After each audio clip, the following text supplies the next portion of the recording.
આપણે એકે પાર્ટી બાજુ બોલવા માગતા નથી, બરાબર છે, પણ મન ત્યાં દુખાયું કે જ્યાં આગળ કહેવામાં આવ્યું છે કે ભાઈ તમે વ્રત ના કરો, દશામાને ના બેહારશો. જો દશામાં ના બેહારવાથી તમારી દશા ફરી જતી હોય તો દશામાને મારા ઘરે મૂકી દો અને ભુવાઓ જોડે જવું, માતાજીને માનવું એ અંધશ્રદ્ધા છે.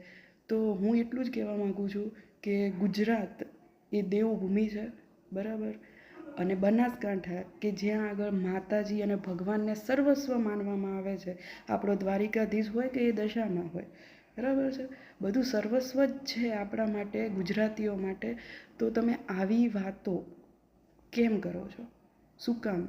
હું બનાસકાંઠાની જ રહેવાસી છું અને મને અત્યંત દુઃખ થાય છે કે તમે માતાજી અને ભુવાઓ માટે આવું કહી રહ્યા છો, બરાબર છે. આ સાવ એટલે સાવ તદ્દન એટલે તદ્દન ખરાબ વસ્તુ કહેવાય, આવી રીતે બોલવું અને આવી રીતે કોઈને ના માનવા માટે કહેવામાં આવવું, બરાબર. અને ભુવાજી કોઈ અંધશ્રદ્ધા ફેલાવતા જ નથી. મેં આજ દિવસ સુધી બનાસકાંઠામાં કોઈ એવો ભુવો જોયો નથી કે જે અંધશ્રદ્ધા ફેલાવતો હોય અને પૈસા ઝાપટતો હોય, બરાબર. એ તમને માતાજીના દ્વારે બોલાવે છે, તમારું દુઃખ કાપી આપવા માટે માતાજીની શ્રદ્ધા પૂરી પાડે છે, વચ્ચે એક લડે છે અને તમને કંઈક સારું આપવા માટે એ પ્રયત્ન કરે છે. તો એવું કેવી રીતે કહી શકો કે ભાઈ ભુવાજીને માનવું, માતાજીને માનવું એ કોઈ અંધશ્રદ્ધા હોઈ શકે? નથી અંધશ્રદ્ધા.